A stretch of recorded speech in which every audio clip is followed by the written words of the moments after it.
"Step off the plane now," she said, voice sharp enough to cut glass. The nerve. Like they hadn't paid good money for those first-class seats. Like James wasn't wearing a suit that cost more than her yearly salary. Celeste's grip tightened on Liam's hand. This wasn't about protocol. It was about something uglier. Something they knew all too well. What the flight attendant didn't know, what none of them knew, was that James wasn't just a passenger. He wasn't just wealthy. He was the silent partner. The owner. Thing is, James wasn't about to throw his weight around. Not yet. He'd bide his time. Her kind actions would soon give him a chance to fight back. Story comment below where you're watching from today. And if you enjoy stories like this, make sure to like, share, and subscribe for more. The boarding gate buzzed with activity as passengers moved quickly. Eager to settle into their seats, among them was a family of 3: James Anderson, his wife Celeste, and their 5-year-old son Liam James, dressed in a tailored navy suit, carried a sleek leather briefcase. His demeanor exuded quiet confidence. Celeste, poised and radiant in a flowing ivory dress, held Liam's tiny hand as he skipped beside her. Giggling, the family looked forward to their trip, a much-needed break from their hectic lives as they stepped into the aircraft's first-class cabin. The polished interiors shimmered under the warm cabin lights. James glanced at the seat numbers with a faint smile. "Here we are," he said to Celeste, guiding her and Liam to their seats. Passengers nearby offered brief, polite nods, and the Andersons began settling in. Celeste helped Liam climb into his seat, handing him a small toy airplane that lit up his face with excitement. While James stowed their carry-ons in the overhead compartment, a flight attendant named Veronica Summers observed the family from across the cabin. Veronica's sharp gaze swept over them, her lips pressing into a thin line. She adjusted her crisp uniform as if preparing for action and strode briskly toward their seats. Her forced smile barely concealed the judgment behind her eyes. "Excuse me?" Veronica said, her voice carrying an edge of authority as she addressed James. "May I see your boarding passes?" James turned to her calmly and retrieved the passes from his jacket pocket. "Of course," he replied with a polite nod, handing them over. Celeste looked up, sensing a hint of tension in Veronica's tone. Liam, oblivious to the exchange, played happily with his toy. Veronica examined the tickets with a scrutiny that felt unnecessary. Her eyebrows knitted together as she double-checked the details. First class, she questioned, her voice faltering slightly, as if the words were hard to believe. James nodded once more, maintaining his calm. "Yes, these are our seats," he replied evenly. His tone was measured, but Celeste caught the flicker of annoyance in his eyes. Veronica hesitated, her discomfort palpable. "I'm sorry, but I need to verify something with the front desk." "Please remain seated," she said curtly before turning and walking away. Her footsteps were quicker now, her movements tense as Veronica disappeared behind the curtain. James sat back in his seat, his face unreadable. "What was that about?" Celeste asked softly. Her voice laced with concern, James placed a reassuring hand on her arm. "Probably a routine check. Don't worry about it," he said, though there was a slight tightening around his mouth that suggested otherwise. In the galley, Veronica was on the phone with a ground staff member, her voice low but urgent. "I have a situation here," she said, glancing back toward the cabin. "There's a family in first class, and I'm not sure their tickets are valid. Could you confirm their booking?" The ground staff member sounded confused. "The Andersons, their tickets were purchased weeks ago. Fully confirmed. Is there an issue?" Veronica paused, struggling to hide her irritation. No issue," she muttered, ending the call abruptly. But instead of returning to the Andersons with an apology, her expression hardened. She adjusted her posture, taking a deep breath, before heading back to the first-class cabin. When she approached their seats again, her voice was firmer. "I'm sorry, but I need you to step aside for a moment. There seems to be an error with your booking." Celeste's brows furrowed as she exchanged a glance with James. Liam looked up from his toy, confused by the sudden tension. James rose to his feet slowly, his calm exterior masking the frustration. "Brewing beneath what kind of error?" he asked, his voice steady. "I need to confirm your seating," Veronica said. Avoiding his gaze, she gestured toward the galley. "If you'd follow me, please, James." Hesitated but nodded, signaling Celeste to stay seated with Liam as he followed Veronica. Whispered began to ripple through the cabin. Passengers exchanged curious glances. Sensing something unusual was unfolding, Celeste watched them go, her unease growing. Liam tugged at her sleeve, sensing the change in atmosphere. "Mommy, what's happening?" he asked softly. She smiled at him, though her grip on his hand tightened slightly. "Nothing, sweetheart," she said gently. "Daddy's just sorting something out," but in her heart she knew this was far from routine. Something wasn't right, and her instincts told her the situation was about to escalate in the galley. James stood calmly, his presence unshaken, as Veronica fumbled with her words. "Sir?" She began, her voice tinged with an unusual mix of hesitation and authority. "We're trying to clarify a seating issue. It appears that your reservation might have been flagged." James raised an eyebrow, his tone sharp yet controlled. "Flagged? I booked these tickets weeks ago, fully paid, and confirmed. What exactly is the issue?" Veronica crossed her arms, a defensive stance creeping into her posture. "It's not about payment, it's just that first class is a premium cabin, and we have to ensure all seating is accurate." James stared at her for a moment, processing the implication. His lips curved slightly, not in amusement, but in disbelief. "Premium cabin," he repeated. "Are you suggesting that I don't belong here?" Veronica stiffened, suddenly aware of how her words might have sounded. "Of course not," she replied quickly, her tone sharp as if to mask her discomfort. "I just need to follow protocol." James took a deep breath, his calm exterior betraying a flicker of irritation. "Very well," he said, his voice steady. "Let's resolve this quickly. My family's waiting." Meanwhile, back in the cabin, passengers whispered among themselves. Celeste felt the weight of their stares, but kept her focus on Liam, who was now fidgeting with his toy. A middle-aged man seated across the aisle leaned toward her, his expression sympathetic. "Is everything okay?" he asked in a low voice. Celeste offered him a tight smile. "It's just a mix-up," she said, though her tone lacked conviction. The man nodded, but cast a glance toward the galley where James and Veronica had disappeared, sensing that there was more to the situation than met the eye. As James stood waiting, Veronica stepped away to speak with another flight attendant, a younger woman named Grace. Grace's brow furrowed as she listened, glancing toward James. "Briefly, did you check the reservation system?" Grace asked, her tone cautious. Veronica frowned. "Yes, but it's not just about the ticket." "Look at him," she whispered, gesturing in James's direction. "Does he seem like the usual first-class passenger?" Grace's eyes widened slightly in surprise. "You can't make those kinds of judgments," she replied firmly, her voice dropping to a whisper. "If his ticket is valid, that's the end of it." Veronica huffed, brushing past Grace to return to James. "Sir," she said, her tone clipped.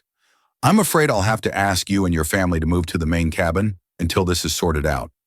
James tilted his head slightly, his expression unreadable. On what grounds, he asked, his voice carrying a weight that made Veronica hesitate. "Like I said, it's protocol," she replied stiffly.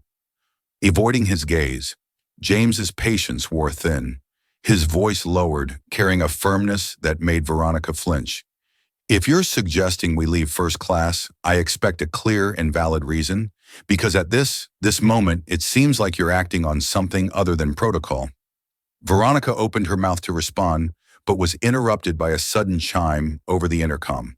The captain's voice filled the cabin, calm yet commanding. "Ladies and gentlemen, please remain seated as we finalize some adjustments. We'll ensure your comfort for the remainder of the flight." The announcement barely registered with Veronica, who felt her composure slipping. James gave her a long, pointed look before pulling out his phone. "Excuse me," he said curtly. Turning away as he made a call, his tone was measured, but there was no mistaking the authority behind his words. "Is this still the right time?" he asked into the phone. After a brief pause, he added, "Good, proceed." As planned, he ended the call swiftly and returned his attention to Veronica, his calmness now unsettling. "Shall we return to my family?" James asked, his tone polite but firm. Veronica hesitated, her confidence shaken. She nodded stiffly and led the way back to the cabin, but something about James's composure made her stomach churn as they approached the first-class section. All eyes turned toward them. James's return was met with murmurs, passengers clearly sensing the tension in the air. Celeste stood her gaze meeting James's. In silent question, he gave her a reassuring nod, but there was a subtle shift in his expression that only she noticed, a look that told her the situation was far from over. Veronica remained uneasy as she escorted James back to his seat. Her mind raced, but she maintained her professional facade. Celeste greeted James with a quiet, questioning look, but he gave her hand a reassuring squeeze. Liam, sensing his father's return, beamed and resumed playing with his toy airplane, oblivious to the tension simmering around him before James could fully settle in. Veronica returned, her face set in determination. "Sir," she began, her voice clipped, "we've decided that it would be best for you and your family to move to the main cabin until we can fully verify your reservation." Celeste's jaw tightened, but she kept her composure, glancing at James to gauge his reaction. James took a slow, deliberate breath and looked directly at Veronica, his voice calm but edged with steel. "Our tickets have been verified. We paid for these seats in full. If there's a valid reason for us to move, I'd like to hear it now." Veronica hesitated, her confidence faltering under James's unyielding gaze. Other passengers began to take notice. Their murmurs growing louder, an elderly woman a few rows away whispered to her companion, "They've been perfectly polite." "What's the issue?" A younger man seated nearby interjected loudly enough for others to hear. "They're paying customers like the rest of us. Why are they being singled out?" The rising voices seemed to rattle Veronica further. "Sir, I don't want to escalate this," she said, her tone sharpening. "Please cooperate, or I'll be forced to involve security." Celeste's eyes narrowed, her patience clearly. Wearing thin before she could speak, James raised a hand, gently signaling for her to stay calm. He stood slowly, adjusting his suit jacket with deliberate precision. "If you're calling security," he said evenly, "make sure they come prepared with an explanation." The challenge in his tone sent a ripple through the cabin. Veronica's face wrenched slightly, but she held her ground. "Please gather your belongings," she insisted, her voice now betraying a hint of desperation. James locked eyes with her for a long moment before turning to Celeste. "It's fine," he said softly, his calm demeanor as steady as ever. "Let's go." Passengers watched in silence as James, Celeste, and Liam stood to collect their things. Liam clung to his toy airplane, his earlier excitement now dimmed by confusion. Celeste kept her head high, her expression unreadable as she held Liam's hand. James led the way toward the main cabin, his steps measured and deliberate. Even as the weight of countless eyes bore down on them as they walked, James reached into his pocket and sent a quick message on his phone, his face betraying nothing. They were directed to cramped seats in the middle row of the main cabin. James helped Celeste settle Liam into his new seat before sitting beside them. The contrast between the space and luxury of first class and the tight confines of the main cabin was stark, but neither James nor Celeste showed any outward reaction. Meanwhile, Veronica returned to the galley, her nerves fraying as she overheard the murmurs from first-class passengers. "That wasn't right," one man muttered. "They had tickets. Why treat them like that?" Another added, "This is going to backfire." Veronica ignored the comments, but her discomfort grew as she reached the galley phone. It buzzed, startling her. She picked it up hesitantly, her voice shaky. "This is Veronica," she said. The captain's voice came through, firm and no nonsense. "Miss Summers, I just received a call from the airline's executive team. They've been contacted directly by a passenger on this flight. I need to know exactly what's going on." Veronica's stomach dropped. She stumbled over her words, her confidence evaporating.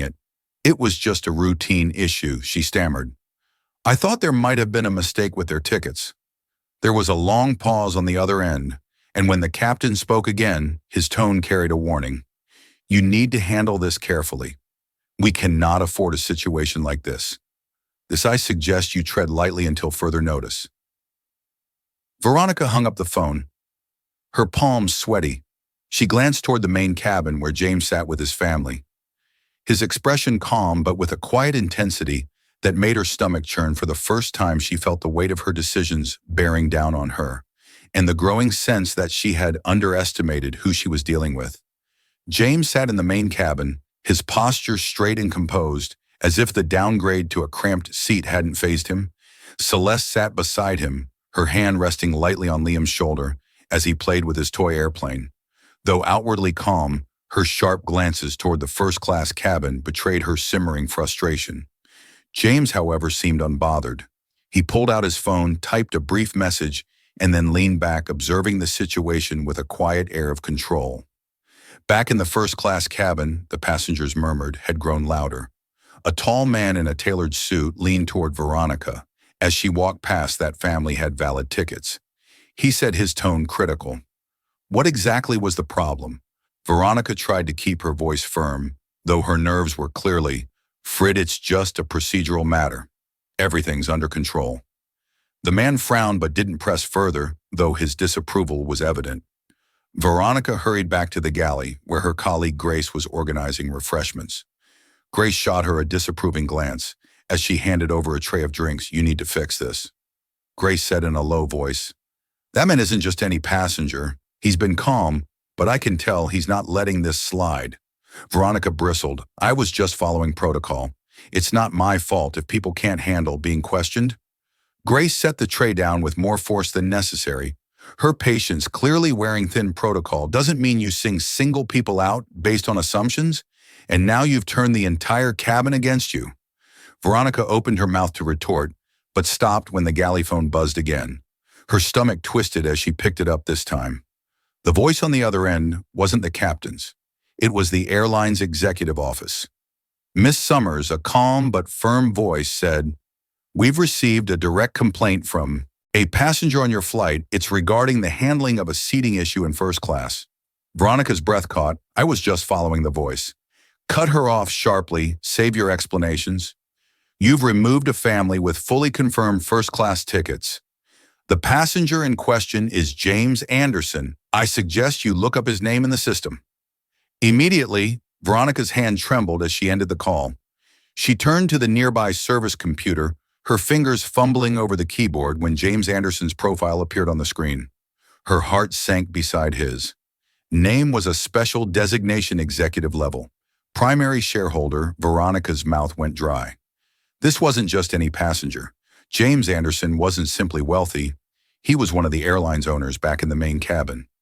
James watched as Veronica emerged from the galley, her face pale and her steps less confident. She approached their row hesitantly, her usual air of authority conspicuously absent. "Mr. Anderson." She began, her voice low and uneven. "I'd like to apologize for the inconvenience. It seems there was an error on my part." James turned to her slowly, his expression calm but unreadable. "An error," he repeated, his tone neutral. "You removed my family from first class based on what exactly?" Veronica swallowed hard, her words faltering. "I made a mistake in verifying your reservation. I assure you, it won't happen again." Celeste looked at Veronica sharply, her composure cracking. "You embarrassed my family in front of an entire cabin. You made assumptions about us without any cause. Do you really think an apology is enough?" Liam looked up at his mother, sensing her anger, and shifted uncomfortably in his seat. James placed a calming hand on her arm. "Celeste," he said softly, his voice steady, "let's not escalate this here." He turned back to Veronica, his gaze piercing. "I'll handle this matter directly with your superiors," he said, his tone controlled but firm. "For now, we'll remain where we are." Veronica nodded stiffly, unsure how to respond. She retreated back to the galley, her steps quick and unsteady. The full weight of her mistake was sinking in, but she still didn't grasp how far-reaching the consequences would be. James leaned back in his seat, a faint smile playing at the corners of his lips. He had made his move, and now it was only a matter of time. Veronica returned to the galley, her hands trembling as she gripped the counter for support. The realization of who James Anderson truly was left her reeling. She replayed every interaction with the family, each one now a glaring indictment of her actions.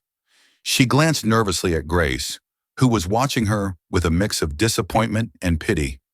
"Did you know?" Veronica whispered, her voice shaky. Grace sighed, shaking her head. "No, but it doesn't matter. You treated them unfairly, and now it looks like you're going to answer for it." Veronica's stomach churned before she could respond. The jive phone buzzed once more. She hesitated, her fingers hovering over the receiver before finally picking it up. The captain's voice was tense. Miss Summers, he set his tone, leaving no room for argument. I've just received another call from the executive office. Mr. Anderson's identity has been confirmed, and they're not happy. The instructions are clear. He and his family are to be reinstated in first class immediately, and you to personally deliver an apology. Veronica's grip on the phone tightened. Understood. She managed to reply, her voice barely above a whisper, when the line went dead. She leaned against the counter, her heart racing. Grace crossed her arms, her gaze unrelenting. You brought this on yourself. Do the right thing before it gets worse. Summoning what little courage she had left, Veronica prepared herself. She adjusted her uniform and walked back toward the main cabin. Every step felt heavier than the last, the weight of her mistake pressing down on her. As she approached the Anderson family, passengers turned to watch, their curiosity palpable. Mr. Anderson, Veronica again, her voice softer than anyone had heard it before, on behalf of the airline. I'd like to sincerely apologize for the inconvenience in the way your family has been treated. It was an error in judgment, and I take full responsibility. Celeste raised an eyebrow, her expression a mix of anger and disbelief. Now you realize it's an error, she asked, her voice cold. Veronica's face flushed, but she kept her tone professional. The executive of office has instructed that your family be returned to first class immediately. I will personally ensure that your seats are ready and that no further disruptions occur. James looked at her for a long moment, his expression unreadable. Then with a small nod, he stood and gestured for Celeste and Liam to follow. Celeste held Liam's hand tightly as they walked past Veronica, her back straight and her gaze forward. Liam, still unaware of the gravity of the situation, clutched his toy airplane as he skipped slightly beside his mother when they reached first class. Veronica busied herself preparing their seats, ensuring every detail was perfect. She placed sparkling water on the tray tables and adjusted the pillows with trembling hands. James, Celeste, and Liam settled in, their demeanor calm but distant. As Veronica stepped back, she offered a final apology. If there's anything else you need, please let me know. James nodded lightly, his tone polite but firm. We'll let you know. Veronica retreated to the galley, her face pale and her nerves frayed. She had followed the captain's orders, but the damage was already done. The murmurs in first class had subsided, but the disapproving looks from the passengers lingered. Grace, standing quietly in the galley, shook her head as Veronica returned. It's not over, Grace said quietly. You know that, right? Veronica didn't respond. She knew Grace was right. James's calm demeanor wasn't one of forgiveness. It was the calm of someone who had already set the wheels of accountability in motion. And for the first time, Veronica understood that the repercussions of her actions were only just beginning, as the flight settled back into a semblance of normalcy. Veronica tried to focus on her remaining duties, but her mind was clouded with anxiety. Every glance from the passengers felt like a silent judgment. Every interaction, a reminder of her earlier mistake. She glanced toward the first-class cabin where James and his family sat. They seemed composed, yet their presence weighed on her heavily. James, however, was far from passive, sitting upright in his seat. He tapped methodically on his phone, his movements deliberate beside him. Celeste leaned back, her expression unreadable, while Liam happily sipped juice from a small carton. The serene picture they painted only added to the growing unease in the cabin. Veronica wasn't the only one feeling the tension. Grace, quietly observing, had overheard murmurs among the first-class passengers. Do you think they'll file a formal complaint? One man whispered. To his companion, another passenger responded, If it were me, I'd take it straight to the top in the galley. The phone buzzed once again. Veronica froze the sound, now synonymous with dread. She picked it up hesitantly, her voice shaking. This is Veronica. The captain's voice was sharper this time. Miss Summers, I've just received another update from the executive office. Mr. Anderson's legal team is monitoring the situation closely. They've requested a full account of events, and they'll be waiting upon landing. I suggest you prepare yourself. Veronica's grip tightened on the receiver. Yes, Captain, she replied weakly before hanging up. The message was clear. James Anderson wasn't letting the NENT fade into the background. Back in first class, James finished typing another message and leaned back, finally setting his phone down. Celeste glanced at him curiously. You've been quiet, she said softly, her tone filled with understanding. James looked at her, his expression calm, but resolute. "This isn't just about us," he replied. "This is about accountability. People like her need to understand that actions have consequences." So Lee nodded, her gaze softening. She knew her husband's approach measured, deliberate, and effective. It was what had propelled him to where he was today, a man of influence who never tolerated injustice, no matter how small. Meanwhile, Veronica paced in the galley, her nerves unraveling. Grace approached her cautiously. "What's the plan now?" Grace asked. Veronica shook her head, her voice barely audible. "I don't know. I never thought something like this would spiral so far." Grace's expression hardened. "You should have thought about that before treating them the way you did now." "It's out of your hands," Veronica glared at her, but said nothing, the truth of Grace's words cutting deeper than she wanted to admit. The remainder of the flight dragged on the hum of the engines, doing little to mask the tension. Passengers in first class occasionally glanced toward James and his family, their expressions a mix of curiosity and respect. Others simply pretended not to notice, though their whispered conversations betrayed their interest as the plane began its descent. The captain's voice came over the intercom. "Ladies and gentlemen, we'll be landing shortly. Please ensure your seatbelts are fastened and your tray tables are in their upright positions. Cabin crew, prepare for landing." James adjusted his seat and leaned toward Celeste. "This will be over soon," he said quietly. She gave him a small, supportive smile, her hand resting briefly on his. In the galley, Veronica stared at the clock, her chest tightening with every passing minute. She knew the landing would bring no relief, only more questions, more judgment, and likely more consequences. Grace's warning echoed in her mind. It's not over, and Veronica knew deep down that the worst was yet to come. The plane touched down smoothly, the familiar jolt signaling the end of the flight.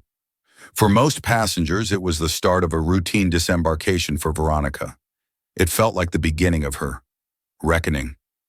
She stood stiffly near the galley, her hands gripping the counter as passengers began collecting their belongings. Her eyes flicked toward first class, where James Anderson remained seated, calm and unhurried. Celeste leaned toward James as Liam sat quietly swinging his legs. "What's the plan?" she asked softly, her voice barely audible above the sounds of passengers preparing to leave. James's expression didn't change. "We wait," he replied simply. Everything is already in motion. As the first-class passengers began filing out, many cast curious glances at James and his family. One man stopped briefly by James's seat, hesitating before speaking. "I'm sorry for what happened earlier," he said, his voice low, but earnest. It wasn't right. James looked up at him, offering a small nod. "Thank you," he replied. The man nodded back and continued toward the exit, his expression thoughtful. Veronica stood near the plane's main door, forcing herself to smile at departing passengers. Each polite nod and murmured farewell felt heavier than the last. She couldn't help but glance back at first class, where James and his family remained seated. Their refusal to join the crowd of disembarking passengers made her stomach churn. The galley phone buzzed, and Veronica jumped, startled. She grabbed it quickly, her voice cracking as she answered. "This is Veronica." It was the captain again, his tone clipped. "Security will be waiting at the gate. They've been briefed by the executive team. You're to stay on board and provide a full account of your actions. Do not leave the plane until instructed." Veronica's heart sank. "Understood," she whispered, her voice barely audible as she hung up. Grace approached her, her expression grim. "They're here, aren't they?" Grace asked. Veronica nodded numbly. "Security, the executives, probably the board." Grace sighed, shaking her head.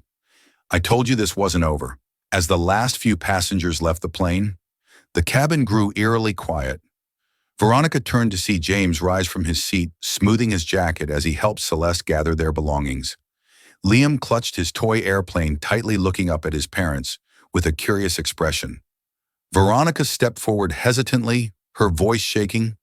"Mr. Anderson, I want to apologize again for..." James raised a hand, cutting her off mid-sentence. His tone was calm but final. "Save it, the people waiting outside will hear everything you have to say."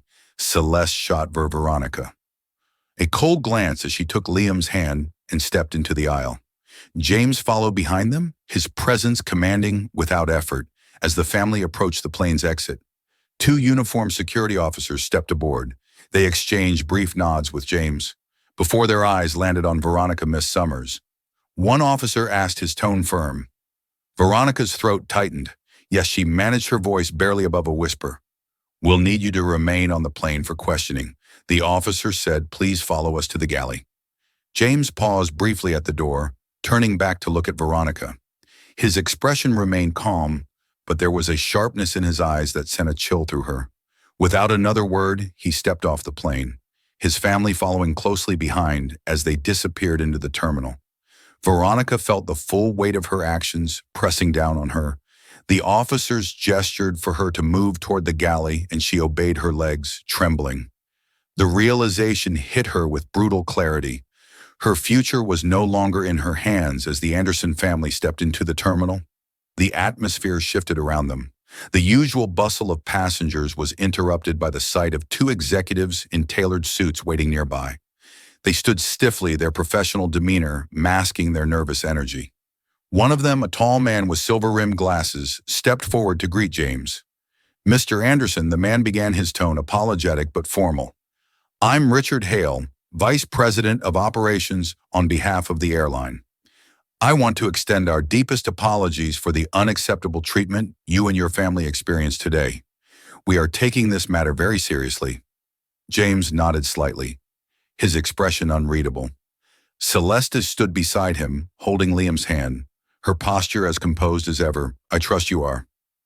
James replied, his tone calm but cutting. This isn't just about us. It's about the standards your airline claims to uphold and how they failed today. Richard swallowed visibly, adjusting his tie. You're absolutely right, Mr. Anderson. We are already initiating a thorough review of our policies and training programs to ensure that nothing like this happens again. I assure you, accountability will be taken. James tilted his head slightly, his eyes narrowing. Accountability. He repeated, that's exactly what I expect. I also expect to see tangible changes, not just promises. Words won't repair the damage caused by actions or assumptions. Richard nodded quickly. We've already begun the process of reviewing the incident. The flight attendant involved will be questioned and held responsible for her actions. If you have time, the CEO himself would like to meet with you to discuss this further. James glanced at Celeste, who gave a subtle nod of agreement. Schedule the meeting. James said, I'll make time, as the Andersons walked toward the baggage claim. The executives lingered, exchanging uneasy glances back on the plane. Veronica sat in the galley, flanked by the two security officers. Her hands trembled slightly as she stared at the table in front of her. The air felt heavy and the silence was oppressive. One of the officers broke the silence. Miss Summers, we're going to need a detailed statement about the events on this flight. The airline's executive team is already reviewing the complaint filed by Mr. Anderson. Veronica's eyes darted between the two officers. I didn't know who he was, she stammered. I thought there was an issue with their tickets, one of the officers frowned, his gaze steady. Miss Summers, the issue wasn't with their tickets. The issue was with your actions. What made you decide to remove a family with confirmed first-class reservations? Veronica hesitated, her mouth opening and closing as she tried to find the right words. Her voice came out weak and defensive. I was following protocol. I thought they might have been in the wrong section. First class it's premium seating, and She stopped herself, realizing how her words sounded. The officer's expression hardened, and what Miss Summers didn't look the part. Veronica's face flushed. No, I didn't mean that. I made a mistake. I didn't intend for this to happen. The second officer leaned forward, his voice sharper. Intentions don't matter here. What matters are your actions, and those actions have consequences. Do you understand the severity of this situation? Veronica nodded quickly, her throat dry. She felt cornered, every word she said seeming to dig her deeper into trouble. I didn't mean to cause any harm, she said, her voice trembling. I was just trying to do my job. The first officer exchanged a glance with his colleague before speaking again. Your job is to ensure that passengers are treated with respect and dignity. What happened here today was the opposite of that, As Veronica sat in stunned silence, the weight of their words settled over her. For the first time, she began to fully grasp the gravity of her actions, not just for her own career, but for the harm she had caused to the Anderson family. Her stomach churned as she thought of James's calm, piercing gaze and Celeste's quiet but powerful presence. She had underestimated them, and now she was facing the fallout. Meanwhile, in the terminal, the Andersons arrived at the baggage claim. Liam, holding tightly to his toy airplane, watched the conveyor belt with excitement. James and Celeste stood quietly, their calm exterior masking the whirlwind of emotions beneath the surface. "Do you think they'll actually do anything?" Celeste asked, her voice low. James glanced at her, his eyes thoughtful. "They'll have no choice," he replied. "The airline reputation is at stake now. If they don't act, this will become a much bigger problem for them." As the conveyor belt began moving, James's phone buzzed in his pocket. He pulled it out, reading the notification. It was a message from his legal team confirming that the incident had already been escalated to the airline's board of directors. James's lips curled into a faint smile as he put the phone away. "They'll act," he said simply, his tone carrying a quiet confidence. "And if they don't, I'll make sure they regret it." The family collected their luggage and moved toward the exit, their steps steady and purposeful behind them. Whispers from passengers who had witnessed the early incident filled the air. Some expressed sympathy, others outrage. But one thing was clear: the events of this flight wouldn't be forgotten anytime soon. For James, the day wasn't over yet. There were meetings to attend, decisions to make, and changes to enforce. As he stepped into the waiting car outside the terminal, he glanced back at the airport one last time. The storm he had set in motion was only beginning. The drive away from the airport was quiet, but the weight of the day hung heavily in the air. James stared out the car window, his fingers drumming lightly on the leather seat. Celeste sat beside him, her hand resting on Liam's lap as the boy dozed off his toy airplane, still clutched in his small hands. The hum of the car engine was the only sound, but James's mind was far from at rest. "We can't let this go," James. Celeste finally said, breaking the silence. Her voice was calm but carried an edge of determination. "This wasn't just an insult to us. It's a reflection of something bigger. If this can happen to us, imagine how often it happens to people without the means to fight back." James nodded slowly, his gaze fixed on the passing cityscape. "I know," he said quietly. "That's why I've already set the wheels in motion. This isn't just about today. It's about setting a precedent." Celeste leaned back, her expression softening.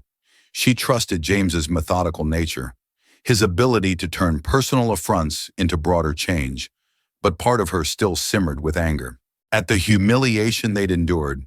It wasn't just her, she added, her tone sharpening. It was the entire system that made her think she could act that way. James turned to her, his eyes meeting hers. "That's exactly what we're going to address," he said firmly as the car pulled into the driveway of their home. Liam stirred, rubbing his eyes and yawning. Celeste scooped him up, carrying him inside. While James lingered in the car for a moment, he pulled out his phone and reviewed the messages from his legal team. There was already confirmation that the airline's board had been notified of the incident, along with an official statement from their public relations team expressing regret and promising immediate action. But James wasn't interested in hollow words or surface-level dam control. He composed a quick email addressed to the airline's CEO and copied to the board of directors. The tone was professional but unyielding. "The treatment my family and I experienced on Flight 237 today was unacceptable and reflective of deeper issues within your company. This is not about a single employee's behavior. It's about the culture that allowed such behavior to occur as a primary shareholder. I am requesting a full investigation into this incident and a detailed plan for corrective action. This includes the implementation of mandatory sensitivity and bias training for all employees, the establishment of stronger accountability measures, and a public commitment to ensuring respect and fairness for every passenger. I will expect a formal response within 48 hours outlining your proposed steps. Please understand that this is not a request, it is an expectation after hitting." James stepped out of the car, his mind focused on what lay ahead inside the house. Celeste was tucking Liam into bed when she rejoined James in the living room. She found him seated at his desk, already reviewing documents on his laptop. "Do you think they'll listen?" she asked, sitting across from him. They'll have no choice, James replied, not looking up. This isn't just a PR issue for them, it's a liability, and I intend to make sure they understand that. Meanwhile, back at the airport, Veronica sat in a stark conference room, her nerves frayed and her thoughts racing. She had been escorted there after the security officers finished their initial questioning. Now she waited for the airline internal review team to arrive. The room was cold and quiet, save for the ticking of a clock on the wall. When the door finally opened, 3 individuals entered: a man in a gray suit, a woman with sharp features and a clipboard, and a younger man who carried a laptop. They took their seats across from Veronica, their expressions neutral but their presence imposing. Miss Summers, the woman began, her tone brisk.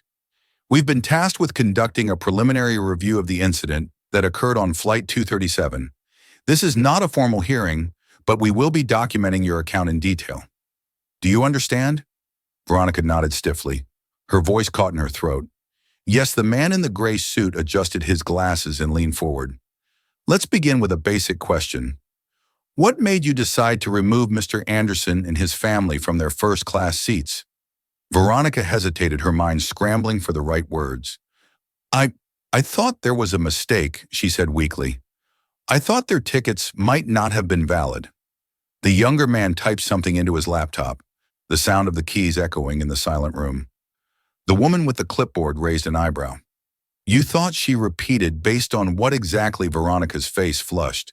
They didn't look like first-class passengers? She admitted, her voice barely above a whisper. The room fell silent, the weight of her words hanging in the air. The woman with the clipboard exchanged a glance with her colleagues before speaking again. Miss Summers, do you understand how problematic that statement is? First-class passengers are not defined by appearance. Veronica nodded quickly, her palms sweaty. I realize that now, she said, her voice trembling. I made a mistake. I was just trying to do my job. The man in the gray suit leaned back, his expression unreadable. Your job, he said slowly, is to uphold the airline's policies and ensure a positive experience for all passengers today. You failed to do that in a way that has significant implications, not just for you, but for the entire company. Veronica stared down at her hands, the enormity of her mistake sinking in.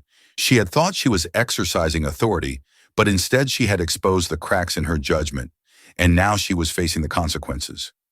The review team continued questioning her for what felt like hours, dissecting every decision she had made during the flight.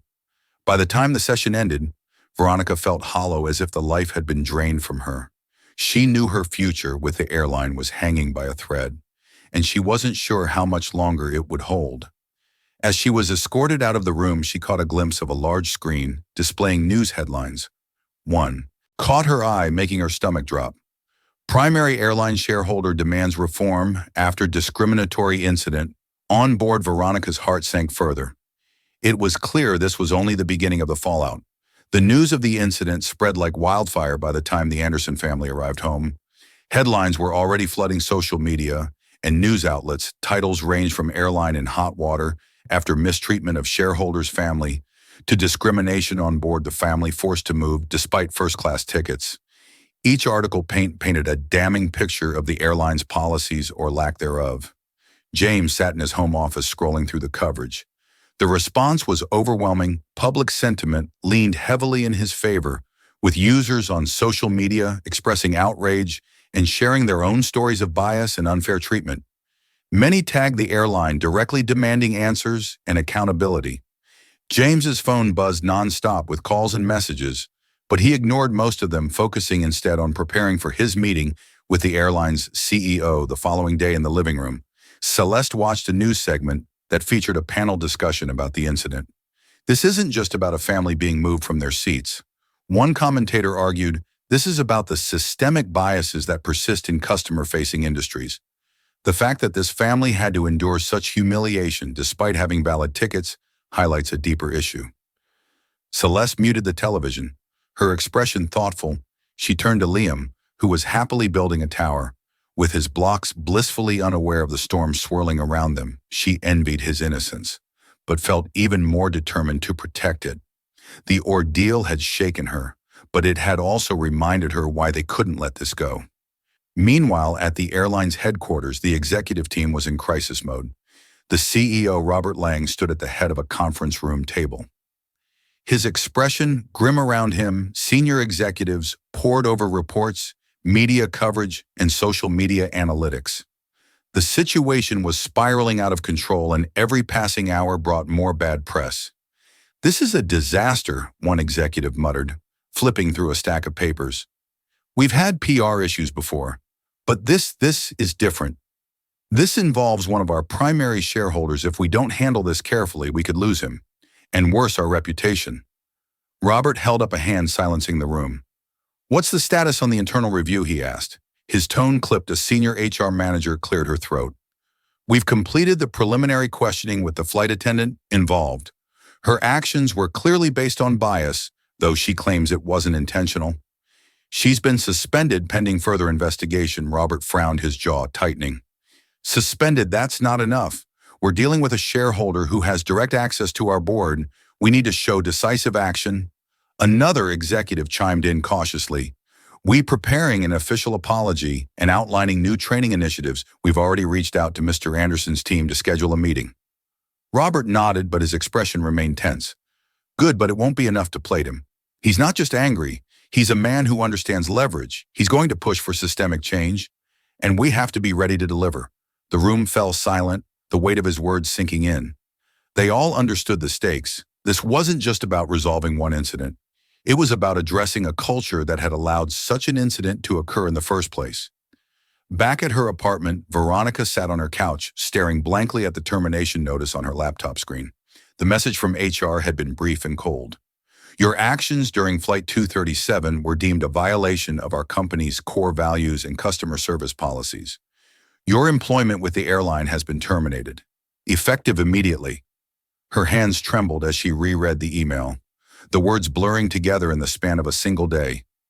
Her career had unraveled. The job she had prided herself on for years was gone, and she had no one to blame but herself. Veronica's phone buzzed with notifications, texts from friends and family who had seen the news. Most messages were sympathetic, but a few were bluntly critical. She didn't respond to any of them. The shame was too heavy, and she wasn't ready to face the full extent of her failure. She turned on the television, hoping for a distraction, but instead she was confronted with a news anchor discussing the incident. The words stung. "The airline's handling of this situation has sparked outrage, particularly given the clear racial undertones of the flight attendant's actions. This is a stark reminder that unconscious bias can have real damaging consequences." Veronica switched off the TV, burying her face in her hands. She had thought her actions were harmless, that she was just following protocol.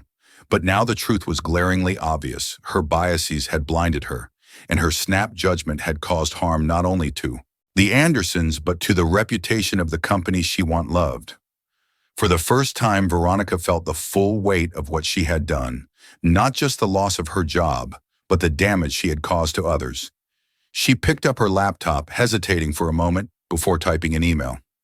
The recipient was the Anderson family. "Dear Mr. and Mrs. Anderson," she began. "I am writing to apologize sincerely for my actions on Flight 237. I now realize how my biases influenced my decisions, and I deeply regret the hurt and humiliation I caused your family. My actions were inexcusable, and I take full responsibility for them." She paused, her fingers hovering over the keyboard.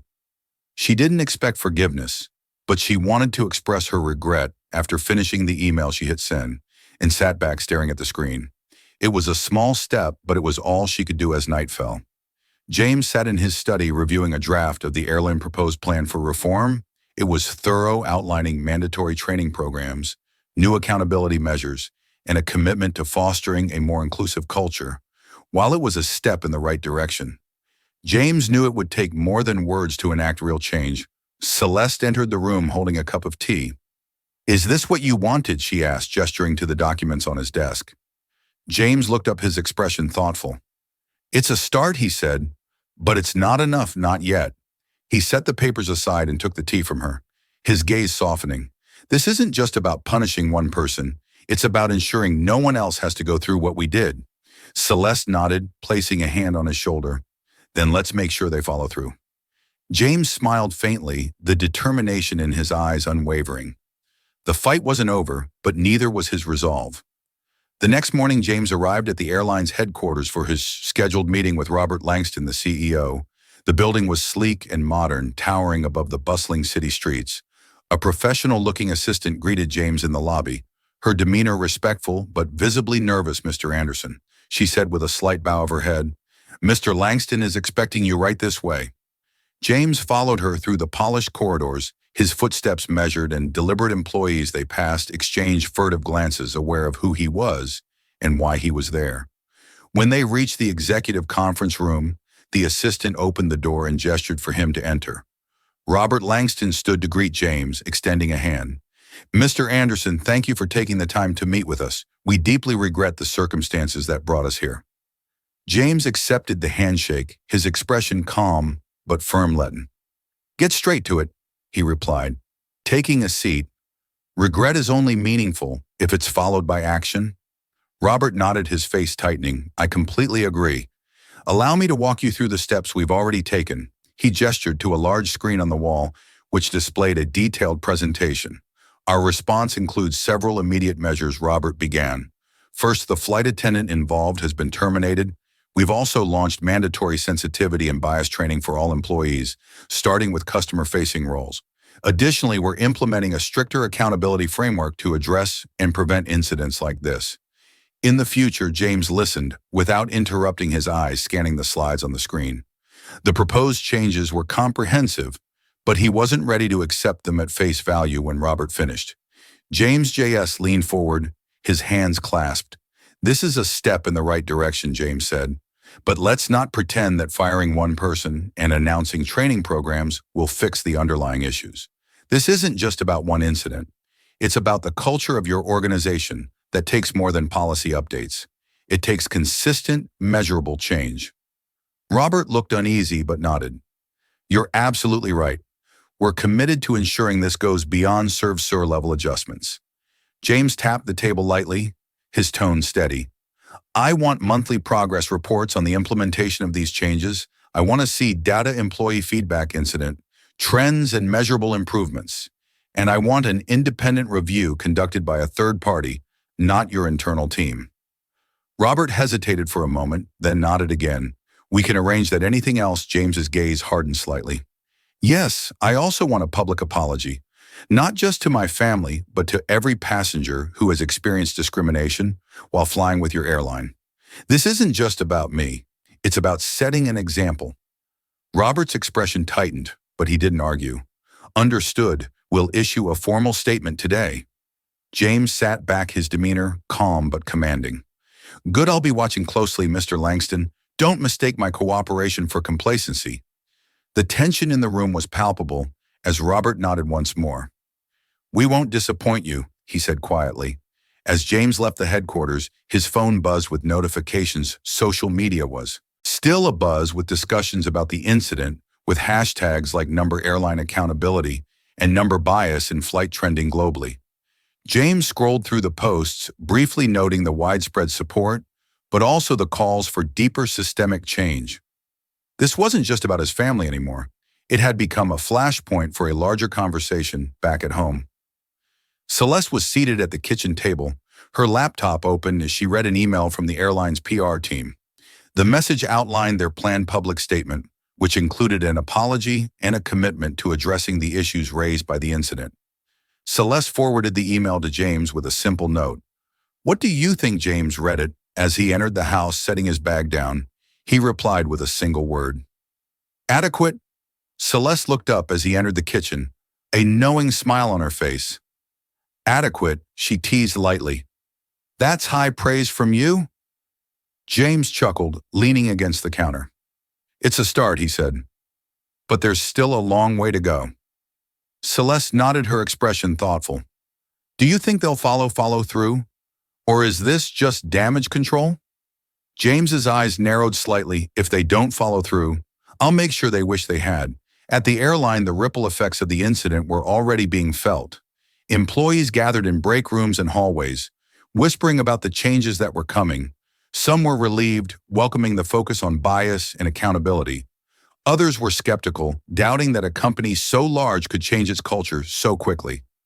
Veronica, meanwhile, was nowhere to be seen. Her termination had been the subject of quiet conversations among her former colleagues, many of whom expressed shock at how quickly the situation had escalated. But for those who had witnessed her actions firsthand, the consensus was clear. She had crossed a line, and the consequences were unavoidable. Grace, who had worked closely with Veronica on the flight, reflected on the ordeal as she prepared for her shift. She had always known that the airline's culture had its flaws, but seeing them so blatantly exposed had been a wake-up call. She vowed to approach her own work differently, ensuring that no passenger ever felt the way the Andersons had been made to feel that evening. As James and Celeste prepared for bed, Liam peeked into their room, his toy airplane clutched in his hand. "Mommy, Daddy," he asked, his voice small, "are people still mad about what happened on the plane?" James knelt down, pulling Liam into a gentle hug. "Some people are upset, buddy," he said softly, "but it's because they want things to get better, and we're helping them do that." Liam nodded, his eyes wide. "Are you going to fix it?" James smiled, ruffling his son's hair. "That's the plan." As Liam returned to his room, Celeste looked at James, her expression a mix of pride and determination. "We are going to fix it," she said quietly. "Not just for us, but for everyone." James nodded, his resolve unwavering. "This isn't the end," he replied. "It's just the beginning." The following morning, news outlets buzzed with the airline's public statement, which had gone live overnight. The apology was thorough and direct, acknowledging the incident involving the Anderson family and outlining immediate steps being taken to address the broader issues. The statement read, "In part, we deeply regret the incident that occurred on Flight 237 involving Mr. Anderson and his family. This event does not reflect our values, and we are committed to taking meaningful action to prevent such situations in the future. Effective immediately, we are implementing mandatory training programs, strengthening our policies, and conducting a third-party review of our organizational practices to ensure equity and respect for all passengers." The statement ended with a direct apology to the Anderson family, recognizing James's role as a shareholder, and more importantly, as a valued customer who deserved better. Social media exploded with reactions. While some commended the airline for owning up to its mistakes, others were skeptical, accusing the company of damage control. The hashtags number, accountability matters, and number fly fair continued to trend, fueling debates about systemic biases in customer service industries. James read the statement while sitting at the breakfast table, his expression thoughtful. Celeste, seated across from him with a cup of coffee, watched him closely. "Well," she asked. "It's a solid first step," James said, setting his phone down, "but now they'll have to prove they mean it." Celeste nodded, her expression serious. "And what about Veronica? Do you think she learned anything from all of this?" James paused, considering the question. "That's not up to me," he said finally, "but I hope she did. People like her are part of the problem, but they can also be part of the solution if they're willing to change." Meanwhile, Veronica sat in her small apartment, scrolling through the same news coverage. The public apology from the airline had done little to ease her sense of guilt. If anything, it deepened it. Every headline, every comment about the incident felt like a personal indictment. She opened her email inbox, rereading the message she had sent to the Anderson family the night before. There had been no response yet, but she hadn't expected one. She wasn't sure she deserved forgiveness, but sending the apology had felt necessary. A small step toward taking responsibility. Her phone buzzed, pulling her out of her thoughts. It was a text from Grace. "Grace, I heard about your termination. I hope you're doing okay. This whole thing has been a mess, but maybe it's a chance to start fresh." Veronica stared at the message for a long moment before replying. "Veronica, thanks, Grace. I'm trying. I have a lot to think about." Grace's reply came quickly. "Grace, if you ever want to talk, let me know. We've all made mistakes. It's how we learn from them that matters." Veronica set the phone down, her mind racing. Grace's words stuck with her. It's how we learn from them that matters. She wasn't sure what her next step would be, but she knew she couldn't go back to who she had been before. Change had to start somewhere, and it had to start with her at the airline's headquarters. Robert Langston stood in front of the board of directors, presenting the company's plan for reform. James sat at the end of the table. His presence commanding, even in silence, the room was tense, as Robert outlined the changes being implemented, from the new training programs to the independent reviews. When Robert finished, he turned to James. "Mr. Anderson, we're confident that these measures will address the issues you've raised. We value your feedback and your commitment to holding us accountable." James leaned forward, his gaze sharp. "This is a good start," he said, "but it's just that a start. I'll be watching closely to ensure these changes are more than just promises on paper." The board members exchanged uneasy glances, but none dared to argue. James's influence was clear, and his resolve left little room for doubt as the meeting adjourned. One of the board members approached James. She was an older woman with a kind but serious expression. "Mr. Anderson," she said, "I want you to know that some of us are on the board are fully behind you. This is the kind of accountability our airline has needed for a long time." James nodded, offering a small smile. "I appreciate that," he said. "Now, let's make sure it happens later that day." As James returned home, he found Celeste in the backyard, watching Liam play with a toy plane. The boy ran around laughing as he mimicked the sound of an engine. James stood beside her, slipping an arm around her waist. "Meeting went well," he said simply. Celeste smiled. "I'm glad. Did you give them the usual, no excuses talk?" James chuckled, something like that. They watched Liam for a moment in comfortable silence. Finally, Celeste spoke, her voice soft. "Do you think we'll ever stop having to fight these battles?" James sighed, his expression thoughtful. "Probably not," he admitted. "But every fight brings us closer to something better, and as long as we keep pushing, change is inevitable." Celeste leaned her head against his shoulder. "Well, if anyone can make it happen, it's you." James smiled, his gaze steady. "It's us," he corrected. "We're in this together." As Liam's laughter filled the air, the weight of the past few days began to lift. The journey wasn't over, but they were ready for whatever came next. The ripple effects of the incident on Flight 237 continued to spread, transforming conversations about bias and accountability, not just within the airline but across the aviation industry. News outlets reported on the airline's reforms, hailing it as a turning point for how companies address systemic issues. Other airlines announced similar reviews of their policies, spurred by the public pressure and the undeniable influence of James Anderson's actions. The Anderson family story became more than just a headline. It became a catalyst for change. Advocacy groups used the incident as a rallying cry, demanding better training and policies across customer service. Industry social media platforms buzzed with stories from passengers who had faced similar discrimination, their voices amplified by the spotlight on the airline's response at home. James and Celeste watched the developments with cautious optimism. It wasn't about the attention or the accolades. It was about seeing real change take root. Their fight had never been about revenge. It had always been about ensuring that no one else would have to endure what they had. One afternoon, James received an email from the airline's CEO. The subject line simply read, "Progress Report." Inside the message detailed the initial results of the reforms. Mandatory training programs had been launched, with over 80% of employees completing the first phase. A third-party review had begun, and initial findings highlighted areas for further improvement. There was also a personal note from Robert Langston at the end. "Thank you for holding us accountable. Your insistence on doing what's right has made our company better, and we're not done yet." James forwarded the email to Celeste, adding his own note: "Step 1, complete on to Step 2 elsewhere." Veronica sat in a small coffee shop, scrolling through job listings on her laptop.